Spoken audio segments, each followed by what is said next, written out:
Boire l'eau du robinet, c'est interdit depuis lundi dernier dans 11 communes d'Alsace. Interdit pour les populations jugées sensibles, enfants jusqu'à 2 ans, femmes enceintes et allaitantes, personnes immunodéprimées. En cause, une contamination par les PFAS qui nécessiterait de lourds investissements de traitement pour espérer à terme revenir à la normale pour cette agglomération qui n'en a pas les moyens, et notre collègue Patricia Schillinger pourrait en témoigner.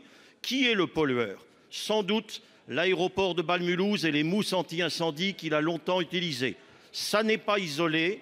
L'Observatoire de la nappe d'Alsace révèle combien ces PFAS résultant de multiples autres usages affectent bien d'autres secteurs d'Alsace, de Lauterbourg à Colmar, de Thann à Chalampé.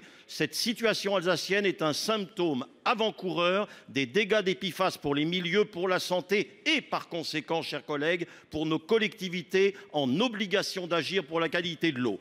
Madame la ministre, le Sénat a mis dans la récente loi PFAS l'impérieuse nécessité dès février 2026 d'un plan de financement de la dépollution de l'eau dans notre territoire. Cette loi crée une redevance pour que les pollueurs commencent à payer. Ce principe pollueur-payeur, êtes-vous résolu à l'activer dès maintenant, ou bien laisserez-vous ces Alsaciens privés d'une eau saine devoir payer l'addition avec une eau qui deviendrait hors de prix? Cette loi anticipe, là où c'est possible, l'interdiction progressive des PFAS à laquelle l'Union européenne pourrait parvenir, mais cette loi qui s'applique dès 2026 ne sera rien sans ces décrets. Mais l'initiative européenne initiée par 5 pays ne débouchera pas sans une forte implication de la France. Madame la ministre, contre les PFAS, le Parlement a fait son job, faites-vous le vôtre.